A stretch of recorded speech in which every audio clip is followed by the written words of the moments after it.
Hello, and welcome to the year we started a podcast born Phoenix-like from last year's podcast. I am your co-host, Jeff. And I am your other co-host, Nick.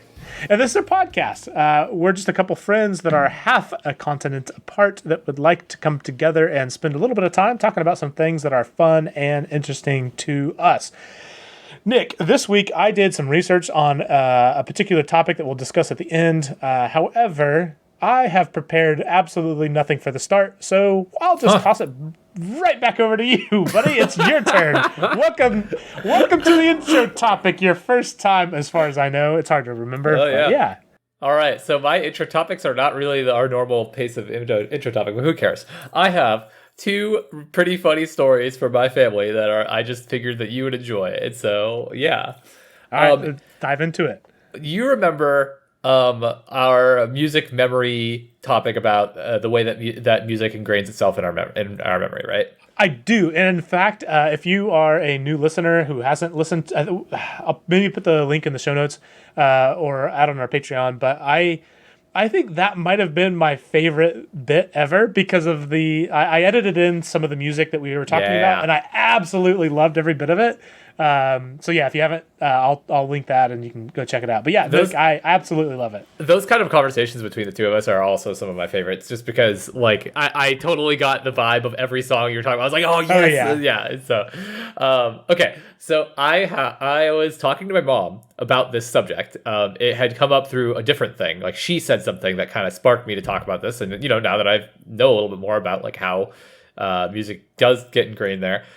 So we start talking about this, and she gave some examples, and I was telling her my example of how a bunch of songs that my older sister, who controlled our radio growing up, like songs that she would blare in the car, whether she was driving us or not, were songs that I remembered. Mm-hmm. And my mom's response to this was, and I should preface this with, my mom is one of those very soft-spoken, very polite, very, conservative is not the word, but like socially conservative people and manners-wise conservative people who, my family growing up, I have a joke that if I swear, and swearing includes words like damn, crap, hell, etc., near my dad. Wow, three bleeps in a row, Nick. I know.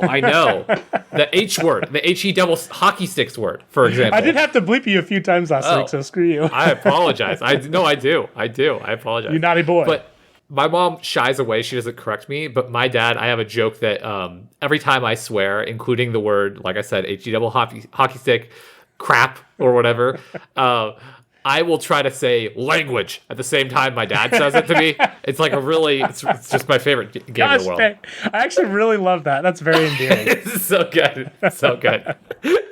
But so you know what? If I can make it happen, Nick, I will literally try to call you on language every single time. Oh, I love it. Please do. It'll be great. I'm gonna try.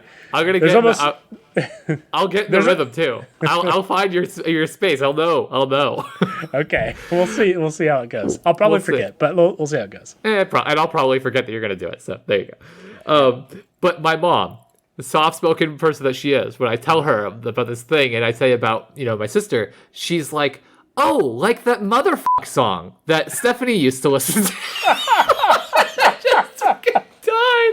I'm so sorry that I interrupted your flow earlier. That was so good. I had no idea what song she's talking about. She had to explain herself 40 times. And I'm like, I don't know what song you're talking about. She's like, yes, the song says, mother effer. And I'm like, what? She's like, I think it was by Eminem. And I'm like, I don't think Stephanie or I listen to Eminem. What are you talking about? It's such a good...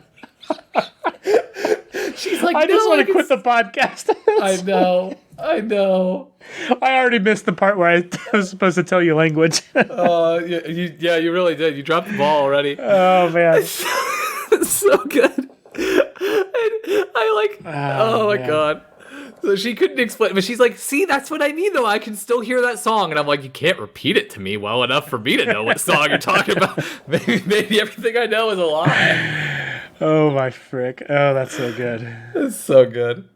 The motherfuck song, Jeff.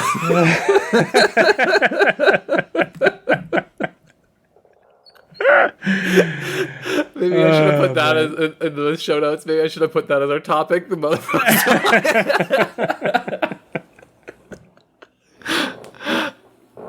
Oh god. Oh gosh, that might be my favorite thing ever. It's pretty good. Oh man.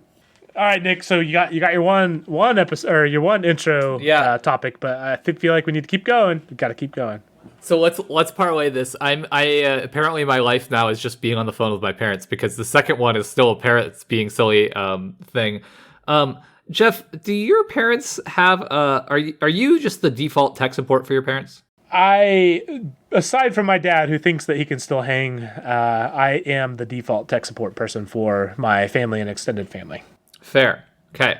So, my family, I've worked with computers my whole life, and my first job was a tech support / like beginner IT thing. What I have realized, though, is that like while my family and my parents in particular like to use me as their tech support, this is I would say about 80% of the time is when they're inebriated is when I'm their tech support. Is when Okay. Okay. I'm just really like laying out the dirty laundry for my parents here. I'm just like throwing them under the bus to start this off. The reason I say is like I get calls from my parents where they've had like 4 glasses of wine and they're like, Nick, okay, the TV, it's not on the cable box again. Your sister was over and they were watching the Apple TV.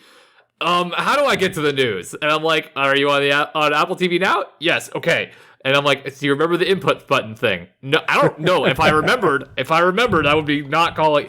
Honey, he's trying to help. It's Nick. Go ahead. And like they like when my mom was on this the other day, she was trying to convince me that me and my brother-in-law should be starting a tech support app.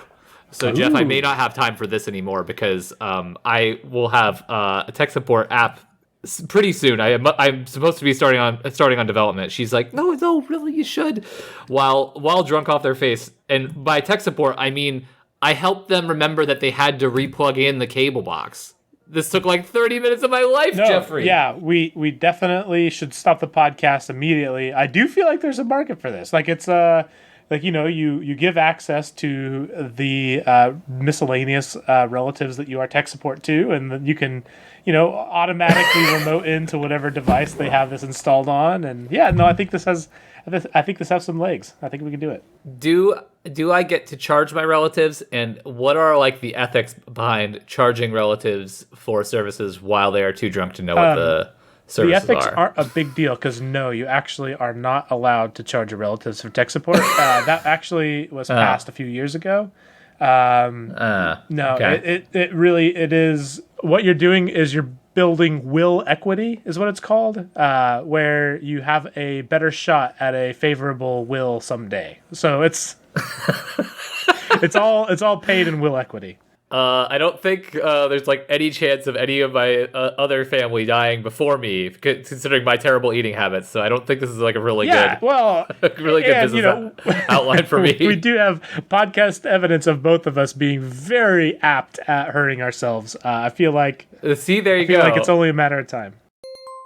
Nick, do you want to tell our listeners what our show notes say this topic is? I believe it says research _box blank box. So do you want to take a guess as to what we may be talking about? We are going to talk about the history of boxes. Yes. It's a very specific type of box, though, Nick. This is called Moonbox. Moonbox is a product from one of NASA's contractors called Astrobotic, which I haven't done the actual research on this, but I think that they are effectively just the shipping company DHL, but they're doing like a promotional thing. Not a promotional thing. I think it's like an arm of the DHL company, but specific to space commercialism, which is a thing that I think is very fascinating. I think that there is going to be in our lifetime people that go to space commercially. I think that is going to be a thing that we see. I think that's an appeal that Blue Origins and SpaceX can potentially have. You know, in addition to supporting federal space agencies, I think that they can also break into that that genre of the potential to, because like the thing is, people are willing to pay a lot of money for that, assuming that it's reasonably safe, because going to space is freaking cool and like not a thing that very many people get to do. Anyway, so I think that's an interesting thing in and of itself. But I had never known that Moonbox was a thing, and I wanted to read into it, and I'll get into why here in a second. But anyways, what Moonbox is, like I said, it's a thing that is being produced by DHL's Astrobotic, and the idea is you can, in one of the upcoming missions to the moon, purchase space in a very, very tiny hexagon box. I feel like it's a hexagon. Okay. Where you can put something that is going to end up on the moon. And I think one of them is planned to launch this summer for the first time. And I think they're closing sale on these little tiny boxes. If they haven't already, I think it's going to stop at some point in the next month or so. First off, I want to talk about a couple of the attributes of these little tiny boxes. So I'm going to first, Nick, I'm going to talk to you about some of the tiers that you can buy, and then we're going to talk about what you feel like the price of these tiers would be. You down to go down this road with me? Yeah, okay. I'm down. Sure. Nick, the first one off is a 1/2 inch by 0.125 inches, whatever that equates to. Not very much. Very, very small thing. And then there is 3/4 of an inch by that same height, and then 1 inch by that same height. 20. 1/8 of an inch, Thank right? you. 1.125, yeah, you said? that. Yeah. So a 1/2 inch by an eighth, and then 3/4 of an inch by an eighth, and 1 inch by an eighth. I really liked, because each of these tiers, they have their suggested items. On the big ones and the small ones, I feel like they have fairly good suggested items. For example, on the small one, you can have like an heirloom, like they say, like an heirloom ring, which makes sense. You have something special. They have a wedding flower petal, some cufflinks, or a lock of hair, which is a little bit weird. I mean, I guess it has DNA in it or whatever. I have always felt like, I just want to, tiny detour. Locks of hair is the weirdest thing. You hear, like, these old-timey stories of, like, yes, when she gave me a lock of hair or whatever, and everything about that is creepy, and I don't like it. I don't like anything about it. So one of the things that we've inherited, Katie, in one of her photo albums from being a young kid, she actually has her first haircut lock of hair, which is weird. I don't know. Very strange. Yeah. See, I don't. Yeah. I'm I'm not not sure that I would like one of my own locks of hair. That's a little gross. Anyways, but those are all things that are of sentimental value that I could get it. Like it maybe some of them a little bit weird, like cufflinks, a little bit weird. An heirloom ring I can get. Like that's kind of like a symbol of something eternal, and you're shipping it off to another planet or another celestial body. Like, I guess I can get that. Wedding flower petal, whatever. Lock of hair, a little weird. Cufflinks, a little weird. On the other side, like the larger one, which I don't really understand why it's so much larger, but I guess maybe these are small. They're small boxes. So they have a pet tag. If you like a pet, I could see that. Company logo, a little weird. I do we need any moon advertising? I guess. A family photo, totally get that. Like that's cool. A piece of a graduation tassel, I guess, which I don't know. That's a little weird. A family crest, that's maybe a little cool. A love note, I can see that. But the middle tier, I do not understand these, Nick. I don't get it. I'll get two of them out of the way that I give the most credit. And I'm going to read them in reverse order after that. So, baby's fingerprint. That's what I'm saying is the most valid of all these, which I don't think is all that valid. That's a little weird. Is it? I feel like that's a little weird to ship to the moon. A baby's fingerprint. I don't know. But then the next is a signature. I guess. But when you told me these things were like a 1/2 inch high, I was like, I don't know what we're gonna do with that. A signature, right? And also, all right, why you gotta buy the middle one for the signature though? I feel like just write small and save yourself some money. It's true. It's true. It's a good point. I feel like you can fit that on a 1/2 inch. What kind of fingerprints you taking? A baby's fingerprint, no less. Oh my god. But no, from there, we have a scout badge, which I feel like these other things, I feel like, they're heirlooms, but they like are tied to you in a particular way. Scout badge, I just... Okay, hold on. I don't want to badmouth any of our fans who are scouts or anything, and I have plenty of friends who have gone through scouts and stuff. But there is a subsect of scouts who are now grown men who talk far too much about being Eagle Scouts, and I do believe that there is someone out there like, finally I can send my Eagle Scout badge to the moon where it belongs with all the with the future. Okay. Sorry. I don't really know what order to put these last two in. I'm just going to read them in order then. So next one is sand from a favorite beach. What do you feel about that one, Nick? Like, I get it if you want to keep it, yeah. But like, oh man, it's from our honeymoon or whatever. Like, we want to bring back the sand. But like, once you ship it off into space, it's no longer like the sand that, like, it was just some sand. Like, you could just go get more sand. I know. So honestly, I do not really find that one to be like, I don't know, man. I can understand things that are sentimental for the sake of being sentimental, especially if they are things that you can put up in a place that, like, if you, for instance, got married on the beach and you took sand from that day and like found some way of like displaying it in a way that like you could see it on your mantle or on your, like on the nightstand or some crap, totally into that. Like, do you? I don't care how you want to preserve moments and remember moments. And if that is like, that sounds like a romantic or a sentimental way of doing so. But is it really sentimental if you never see it again? Is it like, the moon, like our sand from beneath our toes at our wedding is now at the moon? Like, what is that? I don't, I don't understand. Is there like symbolism there that I'm missing? I would never collect sand from I would not collect the soil from my favorite place. I would not collect any sort of thing about a place to then send someplace else.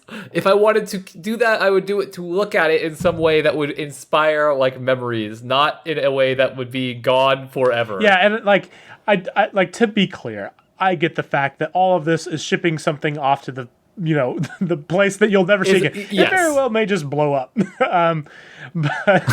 But like, to me, that's what the fine print is. It's like a 50% chance we are just going to make this explode in space. We're testing to see if we can discard things in space ethically. And but like, a photo, like, I get it. That's you. You want to ship a picture of you off to this place like that. Sure. I understand. But the sand ain't you. Like, the sand is to remember the place, but you're blasting this remembrance of this place off to freaking space. I don't, like, the whole value that you, like, I understand, like, I get it. Like, it's not my thing, but like, if you want to have a little bit of sand from some place or whatever, like, you want to bring that a little bit home. Right. I understand. Like, I get that. But the point is, completely in my agree. mind, logical brain here, the point is to bring it home so that you have something to reflect on and look at. Like, if the fact that exactly I'm not shipping it off to Alaska, like, it's not going to do me any good there. It's like, it's just a thing that I can remember. Anyways, my God. We digress. There's more about this. Let me switch back. Oh, good. Give me more examples. I'm in love with this. Before we get into some of the FAQs, Nick, I want you. We're going to play a little game. Okay, the cost thing. The costs are going to be dumb. I don't know what the costs are, unless the costs are like $5, $20, $30. Like, I don't like the cost. Okay.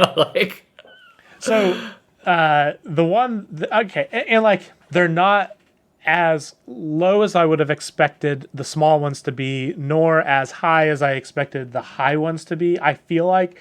But I'm making that judgment in hindsight. I didn't try to guess myself, and so I'm probably putting a little bit of my own bias into what I feel like these would be. But fair. So this is something really hard to me because I feel like there is this massive range for luxury items, right? That are like explicitly, you know what I mean? Like, if you want to go buy a Gucci freaking jacket, it might be like $5,000, $10,000 or some nonsense. You know what I mean? I'm not saying that to hate on Gucci. It's just a designer everyone knows, right? I was helping my wife with a thing, and we were looking for wording, and we went to Louis Vuitton to try to get some wording at checkout for the place that she works at. And so like we had to get to checkout to do that. So we had to add some items to the cart to do. So we added like $35,000 worth of like a freaking shaving kit and a bag. And I don't even like a kite, like whatever, like Right. so like, in like 2 seconds added. Hold on. Let me give it up to Louis Vuitton because there's not a whole lot of places where you can get both a shaving kit and a kite together. It's basically Louis Vuitton and like Walmart.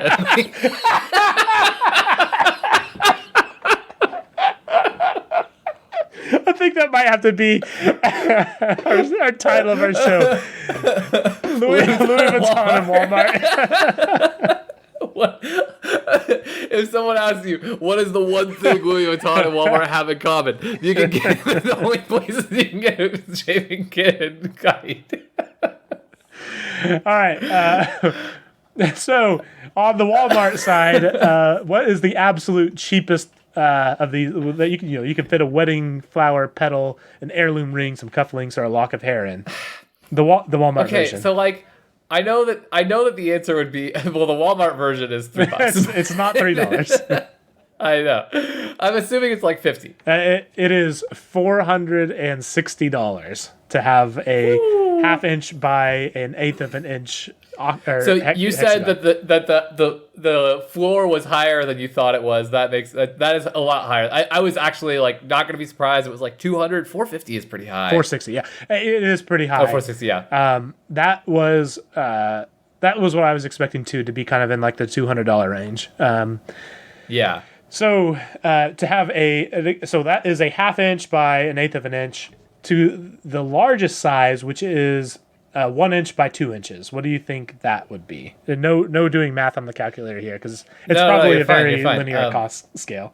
For sure. I mean, so I know you said that the ceiling isn't as high as you expected it to be necessarily, or as it could have been. So I'm gonna say like $2,000. Well, no, it is basically $26,000.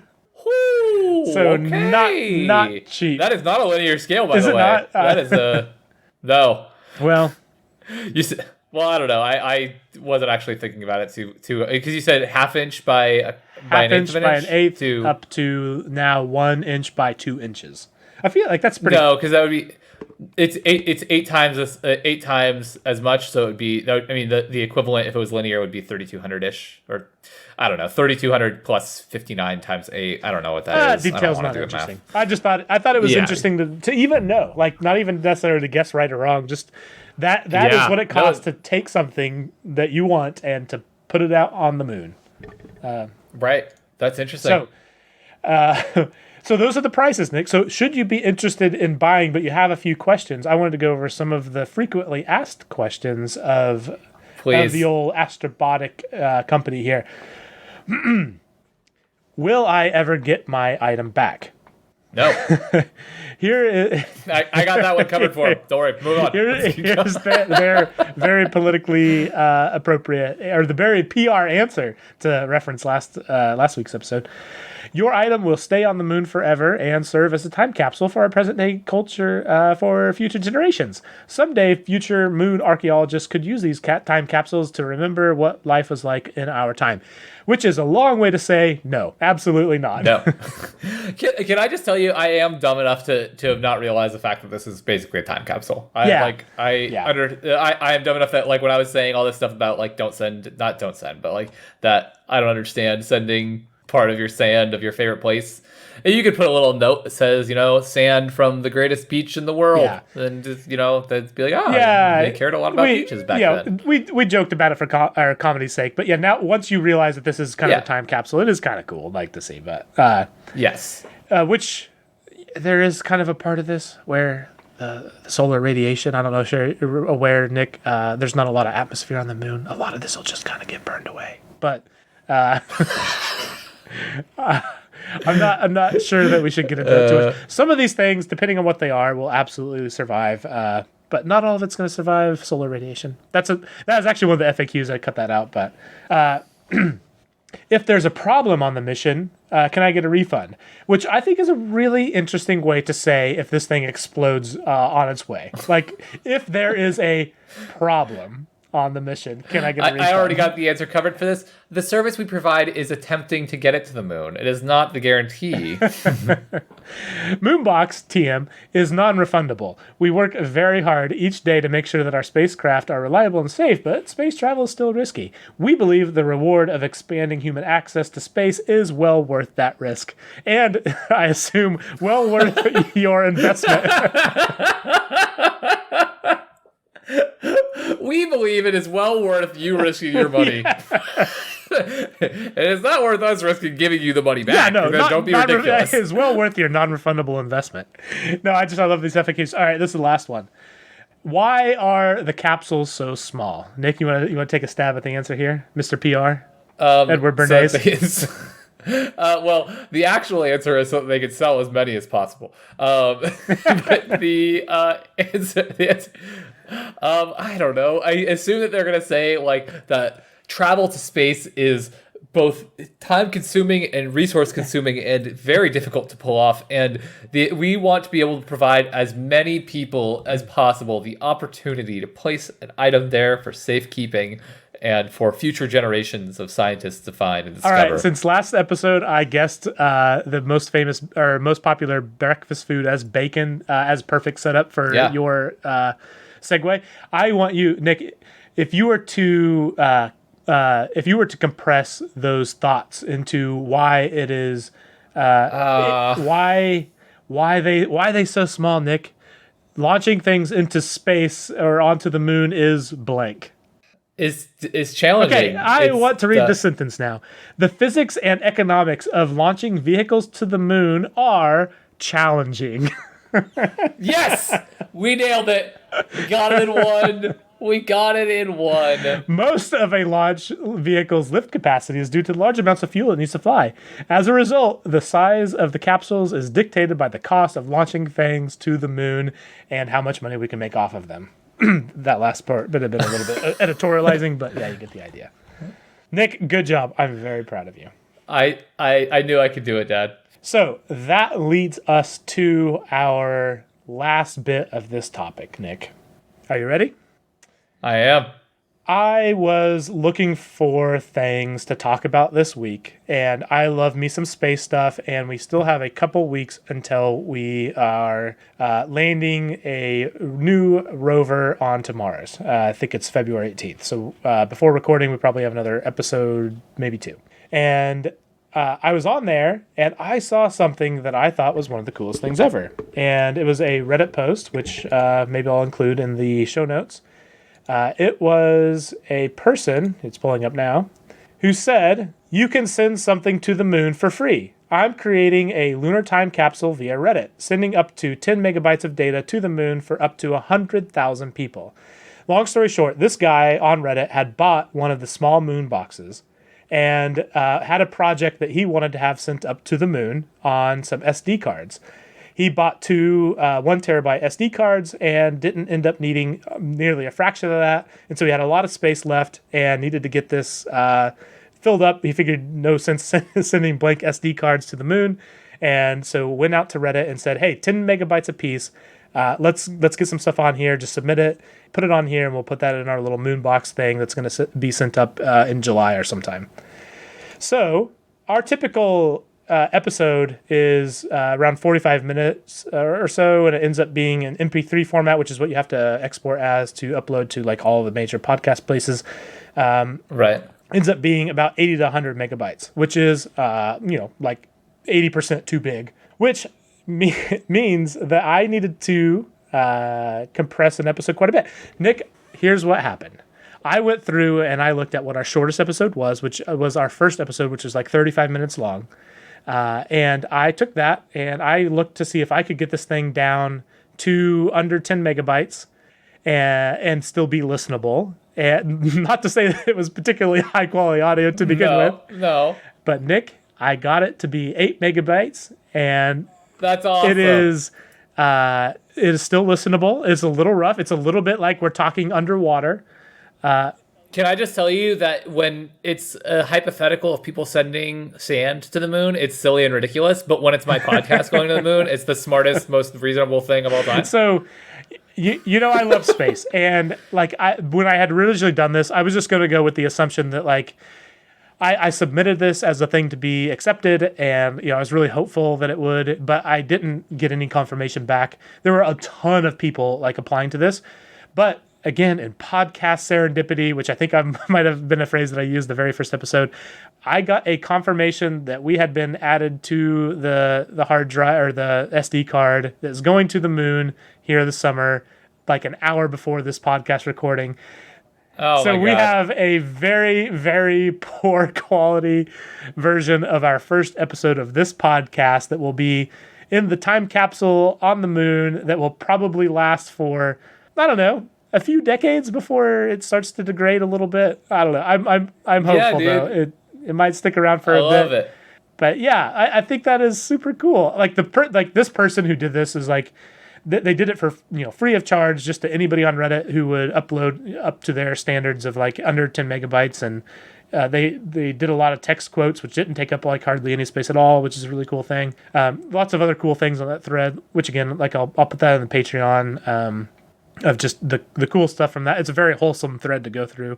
One of the best parts of the internet. But as a person who loves space, like I have my 2 kids' names engraved on the Mars rover that's going to be landing here in a couple weeks or a few weeks. To have our dumb podcast in underwater quality on the moon is just freaking cool. So I just wanted to share that with you. That is cool. And as one of our Patreon perks, I will absolutely... Actually, I think that is deserving just to be up there on the Patreon without needing to be a supporter. I'll put that on our page.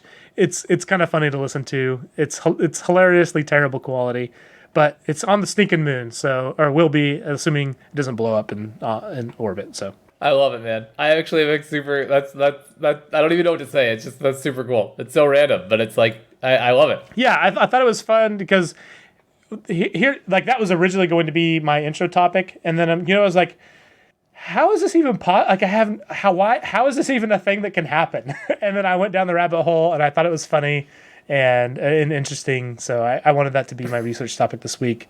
So thank you for pulling a little bit of the weight on our impromptu random discussion topics, but no, fair. I thought it was cool. All right, Nick, bring us home with one last little bit here. Okay.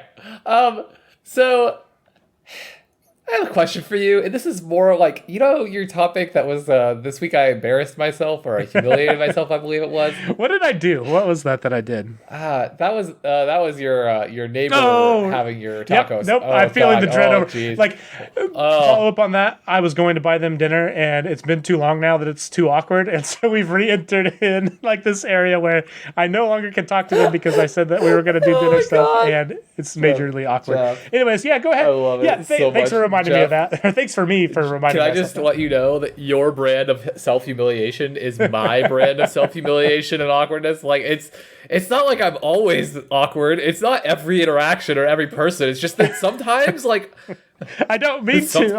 I mean so well. I mean so well. Sometimes you have a neighbor for 3 years and it's too late to ask them what their name is. Okay, that's all. That's all I'm saying. Oh, gosh, that makes me feel so uncomfortable. Just even that sentence right there. That's too much. Yeah. You know what? Thankfully, I moved. Thank God. So I didn't have to confront that. I literally have an ongoing story of that I cannot share. And I can't even share why I can't share it because it's so much that I can't share it. But yeah, there's a person that I interact with somewhat regularly that knows my name that I do not know their name for sure. And I can't guess because it's... to get it wrong at this point, Nick, it would be very bad. It would be very bad.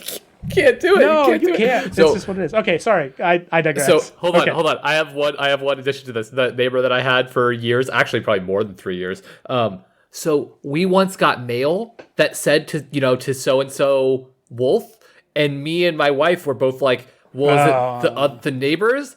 And we didn't know, but we can't go over there and give it to them. and we can't be seen dropping it off. So we had to try to figure out when do we think no one will see us drop it off, and then we can never confirm whether it was for them or not. And just man. Oh, that is, which, by the way, made me feel like a sketchy, weird, like person to be like, oh, do you know when they go to work? I don't know when they go to work. Why would I know that? I don't know their freaking name. I mentioned in the episode that we were referencing earlier that we sometimes get each other's packages. Yeah, Nick, I'm not gonna lie, we accidentally opened some of their packages before, and like, do you think 2 a.m.? Do you think 2 a.m.? Do you think they'll be awake at 2 a.m.? Can we drop it off at 2 a.m.? Do they have a Ring doorbell? Like, will we be seen? Like, it's not that dramatic, but it ain't that far off it. Like, when can we return this thing that we've opened when they're not there? We don't want them to know. We want to do the right thing. Oh my god! But we don't want to, acknowledge the fact that we've opened their random. We don't want to confront our awkwardness and our humiliation. And that's how you end 100%. Up with people eating your food because you don't have good relationship with your neighbors and they don't know what else to do. My god! I take responsibility, neighbors. If you ever listen to this, I'm sorry. Yeah. And I promise I'll buy you lunch at some point or dinner at some point. All right. Likely story. Likely it's very story. Yeah, it's also very likely that they ever listen to this. Go ahead, Nick.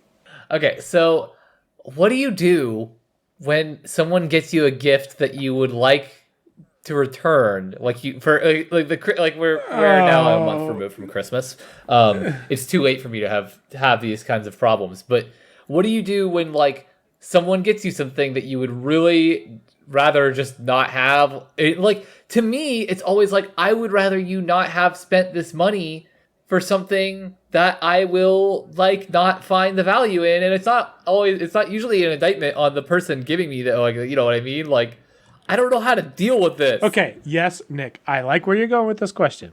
I don't have an answer, and we can get back to it. But even you starting this line of thought reminded me instantly of I thought my meal thing was bad with the neighbor and getting things delivered and then not wanting them to know that I opened their packages and delivering them back to them at 2:00 in the morning. That pales into comparison to the times that I've been in. That pales in comparison to the times that I've been in where the gift exchange is way off balance. And what I mean by that is, hey, I got this $40, $50 thing for you. Oh, hey, I am wishing you a Merry Christmas. I got you a card. I got you something in the car. I'll be right back. And then I drive away and never show up again. Had to quit that job. That was a good run we had for 8 years working here. I'll be looking for a new job, and I will have a backup present in my car from now on. Where Nick, have you ever been in that situation where you have been gifted something where it's kind of like a peer relationship and you did not have anything in return at all? Yep. Have indeed. How do you handle that? So I think sometimes in the moment I am better at blustering my way through that if I'm in front of the human being. Do you know what I mean? When there's not time removed and I don't have time to stew in my own thoughts of oh, that's a really weird thing to say. But I think in the moment I'd be I have someone who I know this happened with, and I don't remember what I said, but I was just oh my god, I am so sorry. I didn't think to get you a gift, and I really appreciate this. I'm going to get you something, and I'm going to... And I think that's what I did. I basically said, let me get you something. I have a great idea. I just didn't know if we were going to be exchanging gifts or something like that. And in the moment, I'm okay. But if you removed me from it and I had gotten it in the mail, I would probably have just had a nervous breakdown. So oh man, you know what, Nick? The way that you responded to that is exactly how you should respond to that, I'm pretty sure. And I admire that greatly. That is a one in a million opportunity for me, Jeff. I will say, I would 100% lie and say that I forgot your gift. And I hate that about me, but I would 100% lie. Even if oh God. I can't handle that. I want people to think that I'm thoughtful and stuff. and like, I just, I don't know that I could do that. I do have a background of being like when I was younger. This is what I was actually going to get into when like I was super socially awkward when I was like in middle school and high school. Like I remember lunchtime being my most dreaded time of like worrying about where I was going to sit at lunch. That would be a place that would, be a quote unquote popular crowd at lunch that also would accept the fact that I would just sit there and not contribute to the conversation at all for the next 20 minutes. So like I was super, super anxiety ridden over every stinking lunch period.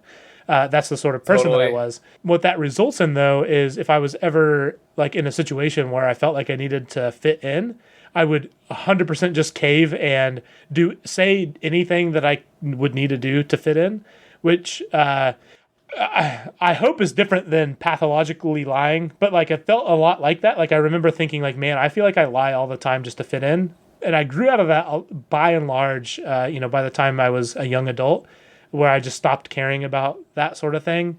I just willing to be a fool in front of people. I'm willing to talk on a podcast about how ridiculous I am. Like obviously that's changed quite a bit. But there is a line that I haven't been able to budge yet, and that is like the disappointing others or that sort of thing. Like, what I can do is just lie about this and make it all better because I don't know. Maybe that'll be a thing in a few years. I can learn from you, Nick. You gotta work. I think you have to work on it. I think knowing that you do that is really important, and then just like tell yourself not to do it. Because so mine in that was I would lie about things that I felt people would want to pressure me or talk to me about more. Like as a young adult, like if someone like wanted to talk to me about school when like I didn't want to talk about like where I was going with school, I'll just lie. I just like lie to shut it down. Yeah. It's like on the spot. And my wife just did not. My then girlfriend just like was like, "Stop it! You're being literally a liar. Nobody likes liars. That can come back at you, right? Like they might just find out that like, oh, you didn't finish that yet or whatever, And I was like, oh, yeah, they could. And I just had to like tell myself to stop. And I say this like you don't know that you have to tell yourself to stop lying sometimes, Jeff. Like, come on, man. No, it is interesting because Katie and I just were having that conversation of like, man, the older you get, the more you realize like, frick, it's so much easier just to be an idiot and tell the truth than it is to try to make yourself seem cooler than you are. Which is getting harder and harder the older I get. Turns out you can't fake it. The interesting thing is that like even like the most critical of me interpretation that anyone could take from a statement of me is still a cooler interpretation of how cool I really am. So I don't even have to lie for people to think that I'm cooler than I am. It's great. Okay. And that really great, concise explanation really does justice to how cool I am. I am like backpedaling down this rabbit trail we've gone down. Okay. We're doing a really good job. Gift stuff. Your question was if we bought. How do you tell like someone? So I have a gift that is like it's literally wasteful for me to have this gift. It's not like it's a jacket that I will never wear. It is a jacket that I will literally never put on again. I know that I will never put it on again. I don't find it to be something that like I would particularly want to reach for, and I also don't think it like fits me well. But it's kind of too late. Like I kind of wishy-washy my way. Like and now I don't know how to be like, hey, it's been a month. Do you want to return this for anything else in the world? Like get yourself a gift card, get yourself store credit if you can, because I don't know how to do that at all. So I feel really bad. So first off, I love this. And if we can have more of these sort of questions, I would love to go. So I'll play with you in this space, Nick. I tell you right now, the ship has done sailed for any interaction with other person possible. Like you can't, there's no like, hey, you got the gift receipt for this? Or, hey, maybe we could exchange this for something different. Like, no, this is a gift that you have. So now you have to deal with that. Jeff, can I just tell you that I came to the other person who feels this exact same social anxiety that I do to deal with my social anxiety? I don't think this is like oh my gosh, we need to come up with these sort of questions more often. Okay, I think you have one of two options. Nick, you have a great alibi. So what was this? This is a jacket? It is. Okay. It is a jacket. You got any cold days on the horizon there in California? I know. I do. I know that you're like joking but yes, it is genuinely very cold right now. You like to mountain bike, yes? I do. Nick, jacket on, mountain bike, fake crash, ruined jacket, throw it away. Say, I'm so sad. And you know what? I like this jacket so much. Oh, I loved it. And I really appreciate it. But I don't think that anything can fill the hole of this jacket. So please don't buy it again. But I want it to live in my memory as the one time I got to enjoy such a fantastic jacket.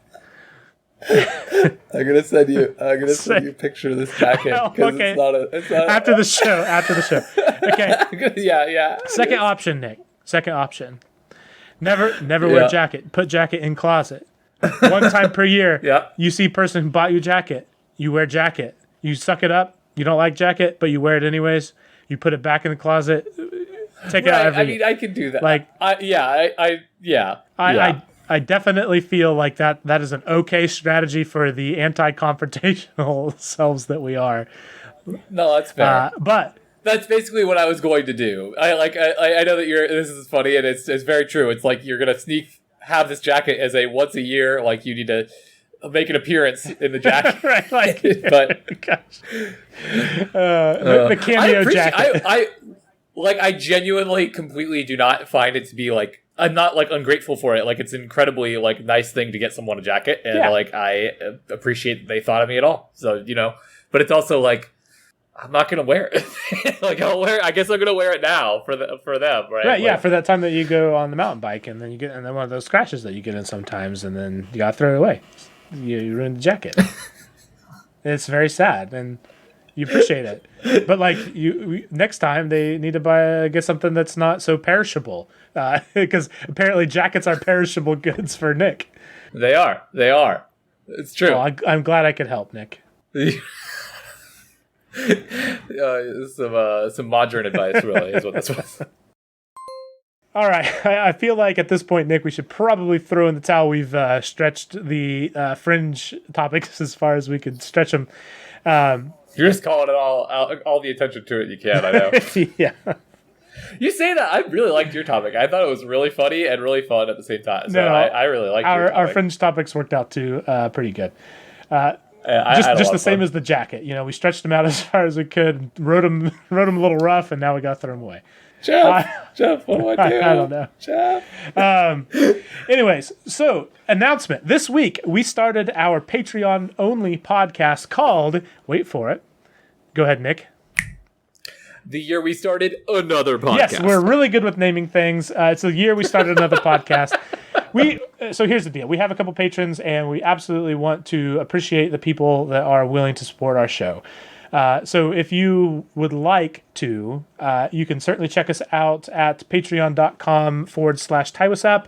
In fact, I may redirect TiWasap.com to our Patreon, and the reason being, currently it just redirects to our podcast hosting default website, which honestly is ugly to sin and not all that interesting. And and to be fair to that, like, I mean, I think that we probably both could have put more effort into our website, but at the same time, the Patreon layout is honestly kind of gorgeous. It's like honestly very efficient, and it's it honestly it looks a lot nicer. So I'll probably do that. But in the meantime, patreon.com/TiWasap if you want to support us and check out our Patreon only podcast. It's going to be about. Honestly, this time it was almost 15 minutes. I might cut it down to 10, but it's just us chatting about some of the things that are a little bit more timely. A lot of the things that we talk about are evergreen type topics. Like you can go back and listen. It's not going to be tied to a particular event in time. This week we talked a lot about Chiefs stuff. We're about to play in the Super Bowl. Here in a little over a week, but without trying to butt into your thing or interrupt you too hard, you and I haven't formalized what our topics are supposed to be like, but the idea that it's supposed to be like fun and interesting stuff to us is very true. These aren't the exact way that we would normally have conversations, and the image I had for the for the year we started another podcast is that it would be kind of more like our normal, like off the cuff, just like random ranting and rambling and like, oh my God, dude, you got like, I have this thing I am so annoyed about, or, oh dude, there's this game I've been playing that's so fun. And it's like not really as widely interesting or as widely funny as the main podcast topics, but yeah, I mean, it is definitely a less produced and a little bit more behind the scenesy type podcast, but just something fun. But it'll still have our dynamic and our back and forth, and I'm sure it will still be funny because at least Jeff is funny, and I'm good at laughing at Jeff, and I think that it makes him happy, so that's good. That is really the main reason I do any of this. But no, again, if you want to support us on Patreon, that's absolutely cool. But more than anything, if you have a friend that you think would enjoy this podcast, let them know. Many of the podcasts that I listen to, if not all of them, were on recommendation from somebody else. I think that it's really cool to share us on social media and all that. I appreciate that, and I hope that you do. But I think the best thing that you can do, if you have somebody that you think would enjoy the show, share it with them. That would mean so much. And we really, really appreciate the fact that you are even willing to listen to us yabber on about whatever. If you do want to follow us, basically anywhere that you can follow people, Twitter, Facebook, Instagram, TikTok, YouTube, and like always, never Snapchat. But all the rest you can follow us. But yeah, Nick, I appreciate you taking the time, and thank you for plotting with me. You're welcome. This has been the year we started the podcast. Thank you for listening.